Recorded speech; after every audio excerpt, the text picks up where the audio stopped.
Recording in progress. All right, guys.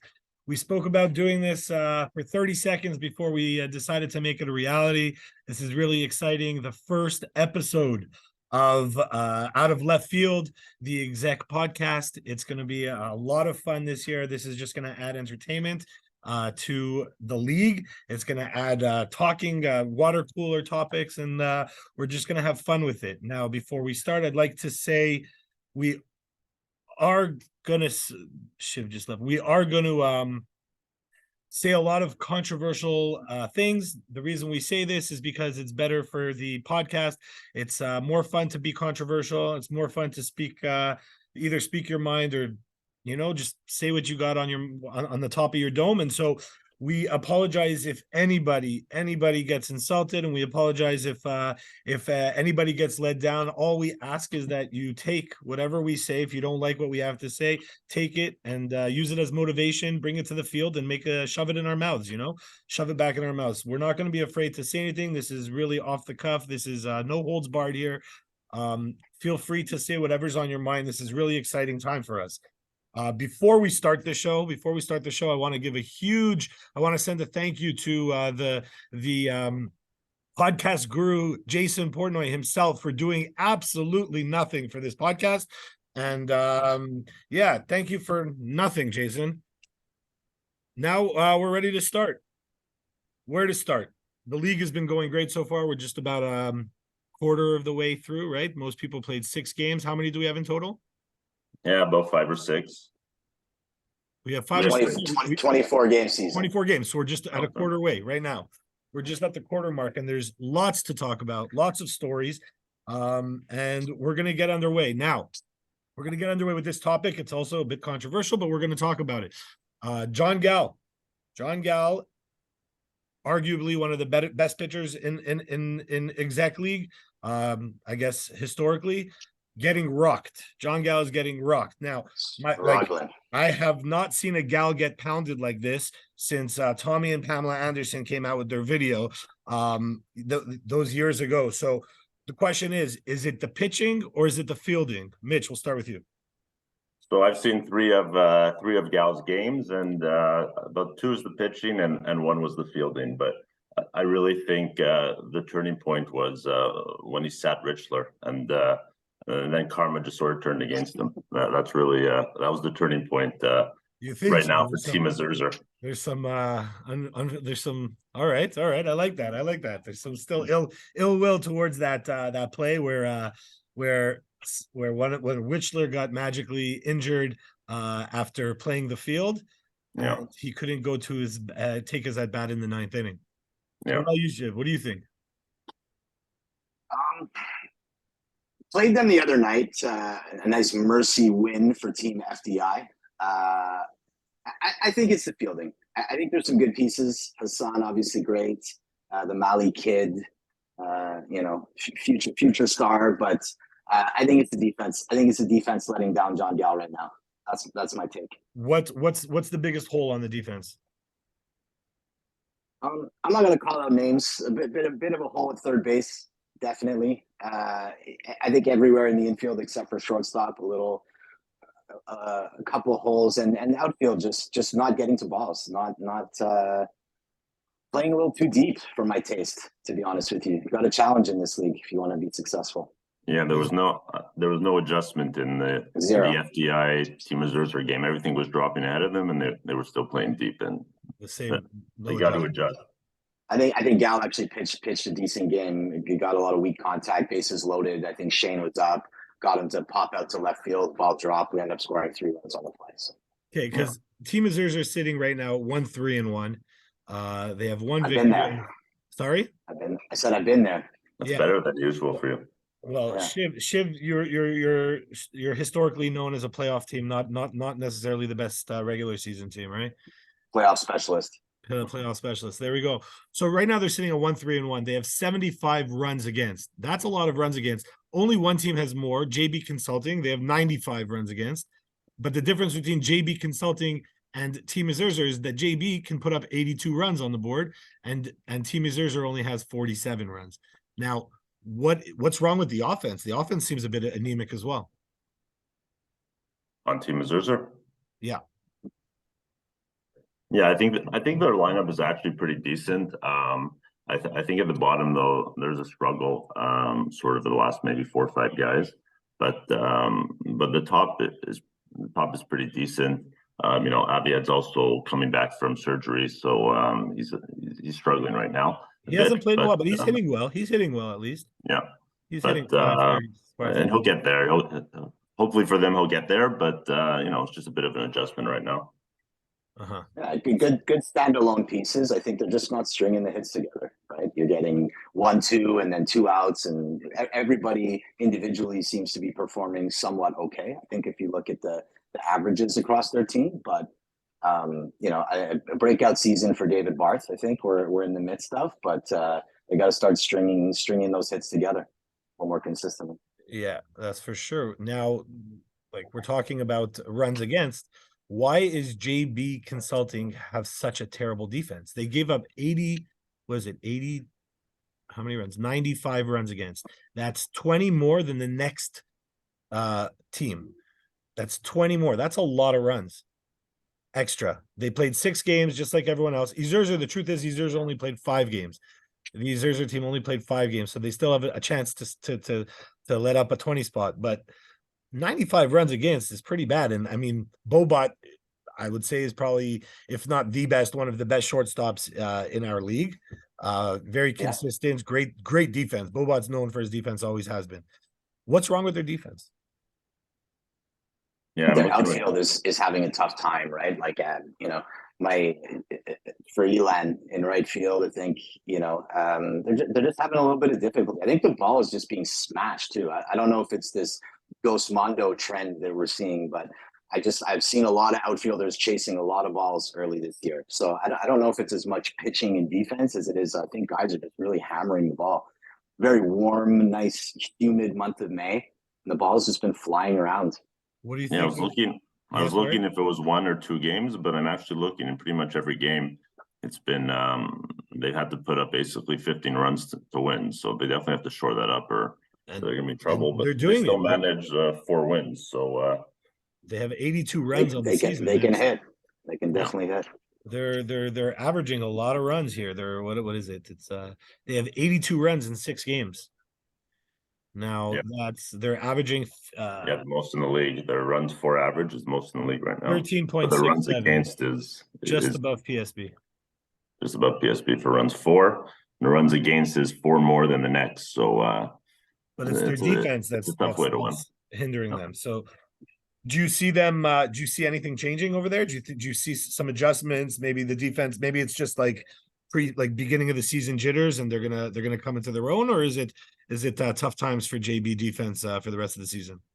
I think it's going to be tough times. I think they're going to have to put up runs to win. I think they know it, but I think they're going to have to put up some runs to win.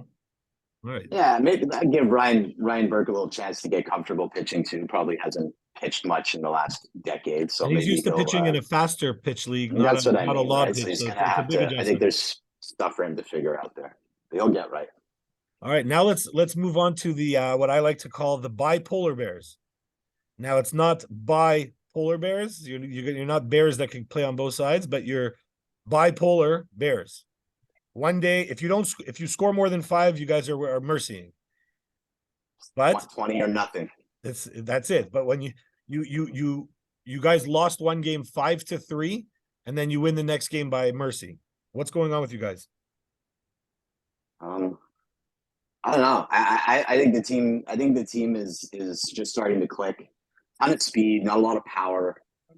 More of like a singles, run the bases, first to third defense type of team. And I guess on the nights where the ball's flying less and those singles aren't landing, we can end up in a place where we don't score a ton of runs. But you know, when we're hitting those line drive singles and we're being aggressive on the bases, I think it's tough to stop. It's like a train; it just keeps going. I mean, you guys definitely have the the personnel to get it done. Speed kills. I think FDI is a team to watch. I think the 2 teams on this podcast right now are the favorites going in. That's my opinion. And it's only 5-6 games in, so who knows what happens in the next 10? And then obviously playoffs is a different animal. But if you're asking right now my power rankings, I would say PSB 1, FDI 2. That's my opinion. Yeah, the league leading hitter Greg Cates leading the charge for the FDI Bears. Breakout rookie. Definitely breakout rookie. We'll talk about rookie of the year soon. But I guess you just kind of gave me the segue, into that segment that we say overperforming, underperforming, and we are who we thought they were. They are who we thought they were. So I'm going to give out a bunch of names. But they are who we thought they were. We let them off the hook. And I'm going to give you guys a bunch of names, and you tell me, are they overperforming? Are they underperforming? Or are they who we thought they were? Now, I took a couple names from each team just at random. We'll go through and you guys give me your opinion. All right. Let's start with we're gonna start with Andrew Salas. He is who we thought he is. He's hitting really well this year, starting off the year. And he showed it last year. He showed it last year in the playoffs. He really he came around. He was really hitting the ball great. I think he was hitting 6th or 7th at one point for Hirsch's team. So I'm not surprised he's hitting well. So I think he can keep it up. So he is who we thought he is. I agree with Mitch. I think he's a scrappy player, good hitter. He played really well against us in the finals last year. I think he's just figuring it out, and this is who he is. All right. What about Max Morgan? Max Morgan, again, he is who we thought he is. Max Morgan having a tough time at the bats, it looks like. Batting .435, 3 homers, 3 triples, a couple walks. Like when he makes contact, it goes, it flies. But he'll have those occasions where he'll do that pop up to the infield, and so I think he's about right, about more or less where he is. Shiv? I'm gonna go underperforming. So I think Max is probably a top 8 player in this league when he's at his best, and I think it's just a matter of time before that clicks for him. So I think this is a slight underperform. I think like the home run numbers obviously are good, but I think Max could be a 1 in this league. So it's just a question of taking that next step, maybe swinging at some better pitches. I thought he was definitely due for a breakout year this year, so I'm hoping for him, and he's a great guy. I'm not sure it'll happen, but he was definitely one of my candidates for breakout season this year. What do you think? How do you think he's doing as a center fielder? Is he a center fielder? He's definitely a center fielder. So I missed our game when I heard he struggled, but I saw him for 30 games last year, and to me, he's definitely a left center fielder, no issue. Yeah, we've all had bad games. I'm not saying anything. I didn't see much of him. I saw him a couple times. He's a good player. Listen, he can be a threat at any time. He can be a threat at any time. Yeah, he's got speed. He's got a great arm. He's definitely a 1 center fielder for me in this league. Mitch Kadanoff. Mitch Kadanoff, there's nothing bad you could say when someone's won 2 straight championships. So I don't know exactly his batting average right now. We're talking this year. We're talking this year. This is not a past. We're talking right now. Is he overperforming, underperforming, or is he who we thought he was? He is who we thought he is. That's if we let's look at the Truckers. Truckers 9 runs against. They're not known for the biggest defensive team, so I think he's holding that down a bit for them. Again, I don't know his batting average. Batting average not so important to me, but on a Truckers team where defense is not number 1 priority, and they have less than 10 runs a game in the league now, where runs are flying off the chart, he is who we thought he is. Shiv, you agree? Somewhere between there and maybe a slight underperform at the plate. I think pitching wise, there's no question about his track record. I think he's still, one of the hardest pitchers to hit. He's going to pitch you smart. He's going to try to induce you to hit contact to where he wants you to hit it. I think, for Caddy, I think he's hitting around 409 at the moment. Again, I'm with Mitch. I don't care that much about batting average, but I think he's a much better hitter than this is a guy who will hit in the 500s, and I think he'll get there. Right? Like it's more a when than an if. Yeah, these days at the beginning of the season, first quarter of the season, that batting average fluctuates every game. Yeah, like you got a 5-hit game and you flop. You drop and you can fly up. So anything can happen over there. Let's go Steve White. I had the pleasure of playing with Steve White last night, and despite his opinion that his best years are behind him, he told me that he's a 6 now and he's washed up. I think Steve is who we thought he was. I think he's still a great pitcher. He's crafty. He competes with, I love playing behind Steve. He's always competing, always wants to win. Again, another guy who batting average probably will trickle up, I think, a little bit over time. I think that particular team is, going through a little dysfunction as well at the moment. So I don't know if that maybe impacts Steve's approach at the plate, but I think he is who we thought he was. When I see that team, and I really thought they wouldn't hold anyone down, and they seem to be holding the runs down, and I think that's a big attribute to Steve. I don't like where he is in the batting order. I think I see he's bats 9th or something like that. So maybe that's sort of what she's alluding to. But I'm going to say even a little bit overperforming, because I really thought they would have to score 15 runs a game to win, but they seem to be close in every game, which kind of surprises me. I really thought they were one of the weaker teams, but by a good amount after the draft. So I'm going to say a little bit overperform. Not overperform. I think he's performing, but he's performing better than I would have thought. Shiv, this one's for you. Yeah. Greg Cates.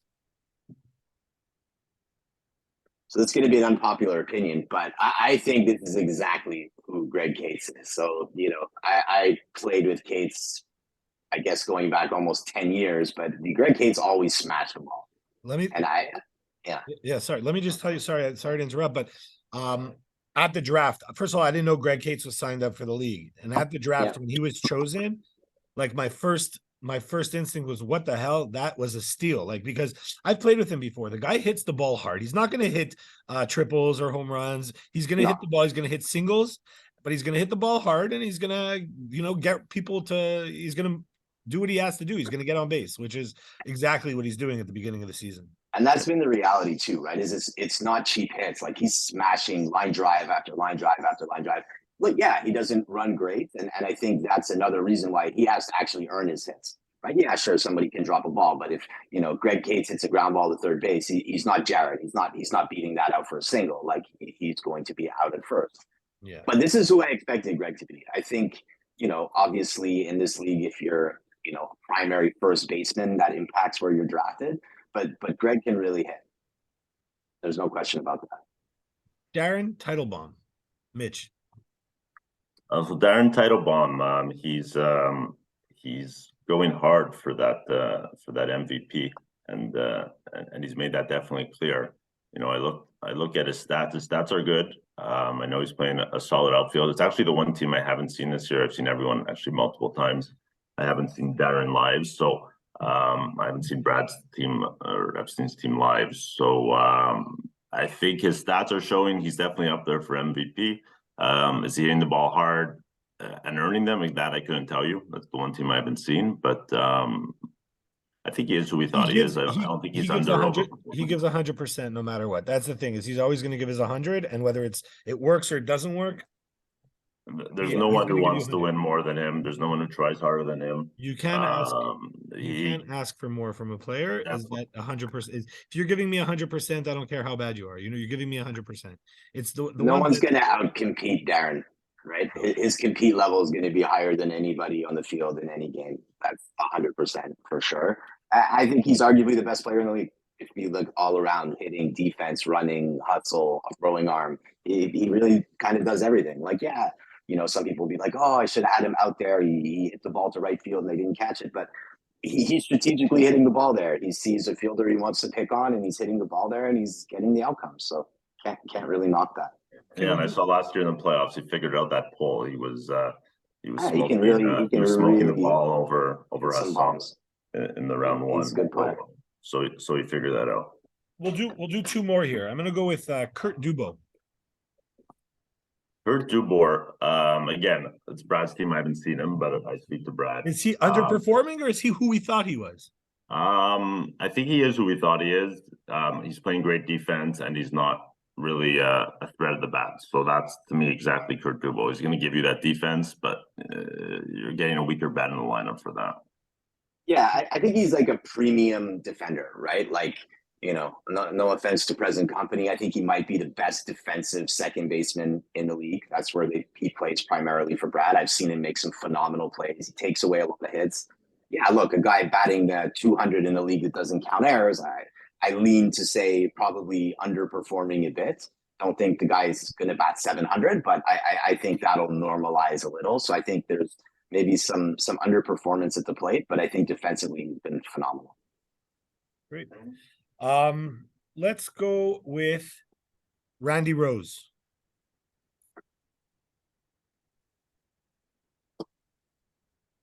So Randy Rose is definitely underperforming. You know what he has at the plate. He's a threat every time. He's scary, but I mean he's hitting under 300 right now. So I mean his field, he's not. He wasn't. He's not drafted as for his defense. So he's batting 273. Average aside, he's underperforming. He's where he's known for his bat. That's what he's known for. It's not for his glove, it's for his bat. Is he still playing center field? I haven't seen him much. Yeah, he's playing center. Right center. So you got the Roses taking up the middle. Yeah. Just for fun, Mally Jr.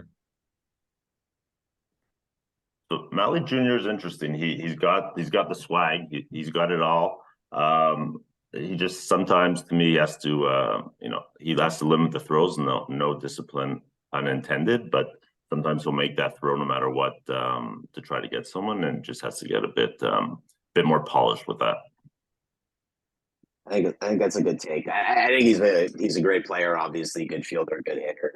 Needs to figure out a little bit. I think the transition from baseball to softball still kind of has that baseball uppercut swing, so he can end up getting himself out sometimes by flying out 280 feet away. I think someone on this call has been guilty of that as well. But I think he's a great player. He's going to be fine. I agree with Mitch though. Sometimes you got to just in exec, you got to make the simple play. Like don't try to. I know he's got a great arm, but you don't always have to use it. Sometimes the easier play is the right play. Exactly. Sometimes less is more, right? Yes, sir. All right, so we're gonna move on from this. Now, there's rumors around the league that there's some locker room issues with some teams, namely, was it Mario and Feast, I believe? Yeah. What's going on over there? Anyone know anything? Shiv, you subbed for them yesterday, right? Yeah, look, I didn't see anything yesterday that would make me think that there's anything going on. I think, look, it's a team with a couple of young players, Kobe White, Jacob Frankel. I think, giving these guys a chance to get some ABs and build some confidence early in the season, probably what I would do if that were my team. I think maybe there's been a bit of, I don't know what the word I'm looking for is, but maybe just some conflict as it relates to the batting lineup, who's hitting where, who's playing where. But look, what I saw last night, they competed. They beat a solid Truckers team in an extra inning game. And what would you change if you were managing this team? This is your team. What are you changing? So like for me, I think I'm going to give Jacob Frankel like a chance to let's see who he was, right? Like he was a 4 for you in the draft. I think burying him 12th in your lineup doesn't make sense to me. I don't care if through 3 games you're like, oh, I don't, I thought there would be something. It's 3 games. He's probably had 12 at bats ever. I think give him some confidence. He's clearly a freak athlete. I think he'll be a very good player in this league over time. So I would just focus on, putting together a batting lineup, not trying to overthink it and change everything from game to game because one guy had 2 hits and one guy had no hits. I don't feel like that's a good recipe for success in this league. Yeah, you're not giving a young player a lot of confidence, batting him last in the lineup. You want to kind of give him confidence. Listen, we believe in you. We know you could do this. We're going to bat you higher, give you a chance, prove us right. Prove us that giving you the chance was right. And I think he deserves a chance to move up in the lineup. And yeah, for sure. Get Yeah, a he couple started extra off- ABs. At 12, you're not getting that many ABs, right? Yeah, he started off 4 or 5, and I was surprised that against us. I saw he was batted 12, so I think there's a bit too many adjustments there, and it's maybe ruffling some feathers. And to me, an exec, the best team is going to win. That's the best team, not necessarily because really more or less the talent across the board. You're talking about 4 quarters for $1 in a draft league, so they sort of got to get that together. All right. Now, Shiv, I was talking to Fogel earlier, and I was asking him, what is the longest an exec team, as long as you know, I don't know how long you've been in exec for, but what is the longest a team or most games a team has gone without losing a game, undefeated? Now, I was talking to Mitch. Mitch said last year they started like 11-1, but they lost their 3rd game of the season.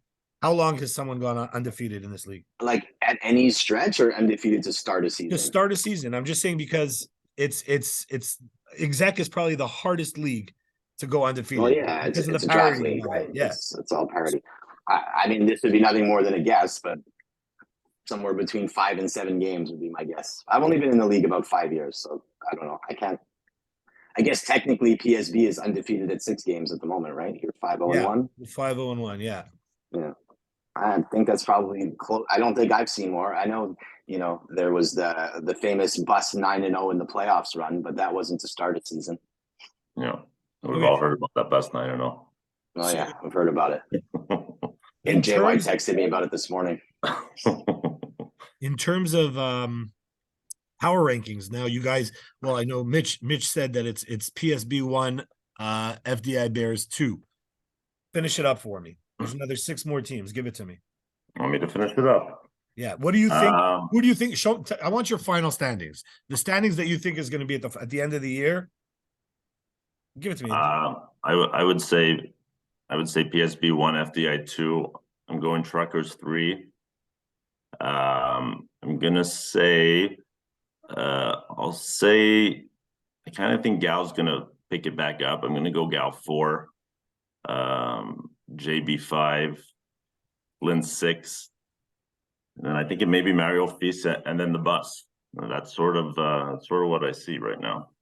You put Bus at the bottom. I think I'm putting bus at the bottom. What would you change with Bus? Would you be on the phones right now trying to make a trade? They're not that type of team. They're very loyal friends. guys, which is which is a good trait. But sometimes in softball, you gotta cut bait. If at the end of the day, you're friends, you'll see them. It's fun, and pretty much everyone gets along for the most part. So I'm not so big into just taking my friend, but I don't know if there's much to change there. Shiv, what do you think of my power rankings? Anything you'd change? I kind of like it. I think the Gal team too is one that might be sitting at the bottom right now, but it wouldn't surprise me to see them even finish in the top 3. Like I think when you have a pitcher like Gal or Caddy or Steve, you're always going to be in games. So I think it gives those teams a chance to compete. And obviously, Eric Hassan is probably the best outfielder in the league, him and Darren anyway.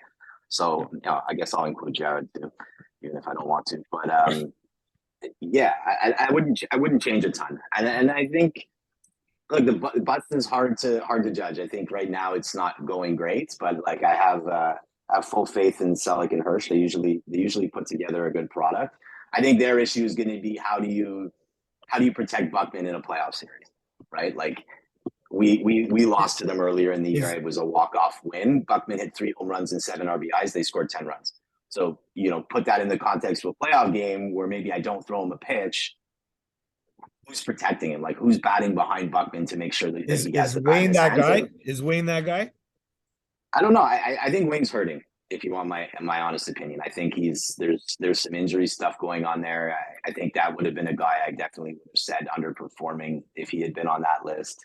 I think we all know Wayne is a great hitter, like good approach when he comes up to bat. But I'm not sure that Wayne is enough for me to risk pitching to a guy who could hit 20 bombs this year. Yeah, I don't think they have that guy. Yeah, I don't think there's a lot of guys like that in the league, period, right? Like last year with Cam and Randy, obviously that's different, but there aren't a lot of guys you can bat behind Buckman where people are going to say, yeah, I'm going to pitch to him because I don't want to face that guy. Yeah. Awesome. I want you guys right now, I'm going to ask you guys to both give me 2 draft day steals and 2 draft day reaches in the league. Come up with 2. Any draft day steals, because there's a whole bunch of draft day steals. Mine right away. Greg Cates, draft day steal for me. What Yeah, round was look, he? 8, 9?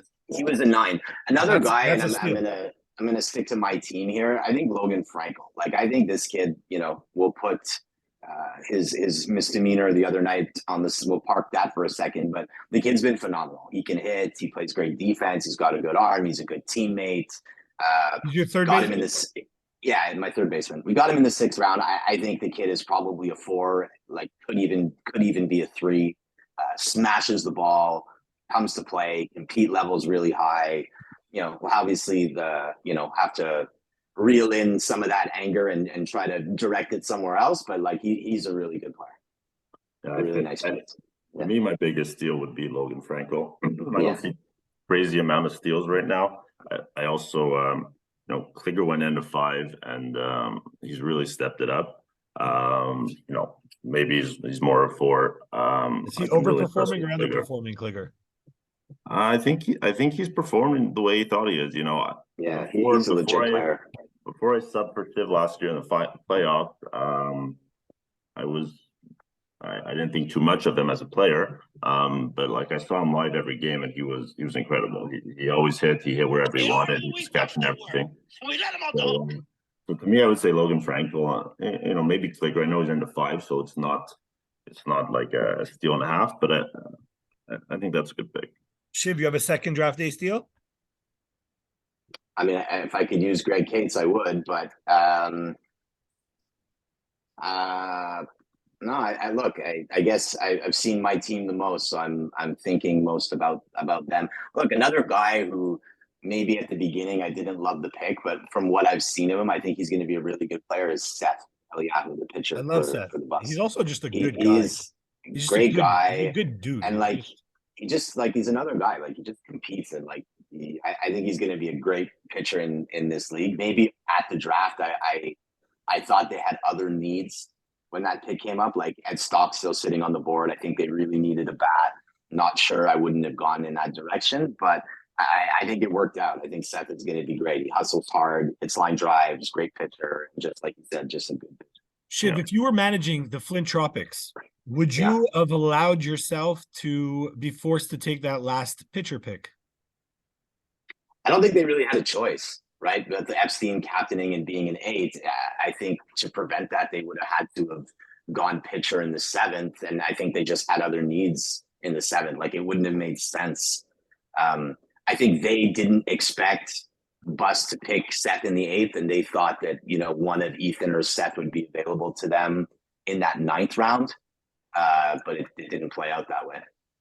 I think if they had to redo it, they'd probably adjust. But yeah, for sure. At the time, it wasn't the wrong play. But I'm sure if they did it all over again, knowing what they know today on June 9th, there would have been an adjustment. All right, guys, give me one reach each. One reach each from the league. One reach. Somebody that was taken just way too early. Look, and I don't mean this in a bad way, but we talked about him earlier. I think Wayne in the 5th is tough, right? Like, he obviously is a good hitter, but in this league, like, guys that are going in the 5th round, they can hit, but they also run well and they play premium defensive positions, and that's just not Wayne's reality anymore, right? Like, I don't think that pick, for me, that pick was a reach. Maybe a round or 2. It's not crazy, but I think it was a reach for sure. Yeah, and we mentioned him before, and I think he is who we thought he is. But I think Salas in the 2nd pick in the 8th was a reach too. There was still Ed on the board. There was still Cates on the board. We spoke about even Patty McGraw, who's having a really great season, who's also a potential draft day steal candidate. There was a lot of players on the board there. That pick surprised me. Shiv, question. Yeah. Where would Bobby Mickelberg be drafted in this league? Give me a number, not a round. Or give me a round, actually. Start with a round. Is he a second? Look, he's a 1-1. He's a 1 for sure. But he's lazy. He's lazy. Is he going to come and compete? If Bobby put effort, he's 1-1. It's not even close. But Bobby, Bobby, he's going to come to the game 5 minutes late, lagging along. 1-7. He's not going to run anything out. You would say 7th overall? Yeah. He's still that good of a hitter. Like he would hit double-digit home runs and play premium shortstop. He Would likes he to run show the off the bases? arm. Would he So run the bases or would he stop at first? a Like lot of Corey stand-up Pecker doubles. style. Tons of stand-up doubles. Tons of stand-up doubles. Yeah. Yeah, he's always been a good hitter. I just always found him lazy, like he just doesn't care. Like he doesn't have that compete. No. Like I mean, the guy played high-end football, so he definitely has some of it in him. But like, yeah, when he's playing I guess we'll call it beer league softball. Yeah, he's certainly a little on the lazy side. would would Hampstead League ever consider a merger with Exec? With the Exec That's like live PGA. Exactly. And it would be basically like you would have a league where you bring your own team, and then there's a draft league. Like in FPF, I play in FPF football, and they have a draft league. Like in the 35 plus division, they have a draft division, and then they have a division where you bring your teams, and where you bring your teams is a higher division. But bigger league is a better league. A bigger league is more entertainment, a lot of things going on. I don't know. What do you think? I don't see how that could work because like Yeah, Exec draft league, Hampstead, like the guys that play Exec want to play a draft league. The guys that play Hampstead want to play with their friends. So I don't really see how that merger would be viable.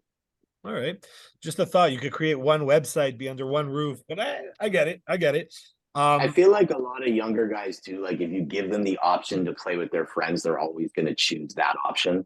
Right. Yeah. So like if you put the two things together, I think what would end up happening is a lot of people Exec that would get pillaged of players, right? You'd have the older guys that have played in draft leagues that appreciate it would stay, but the rest would probably rather go join a team with their friends. I just want to say something. I've never played with Jared Blumenthal before. I've always been part of Jared Blumenthal. I never cheered for him, never did any of that. And now I'm playing with him. I feel I'm part of the Jared Krumenthal, to be honest with you. What do you think about Jared this year? Jared's a good dude. He can be annoying on the field. I think he does it on purpose.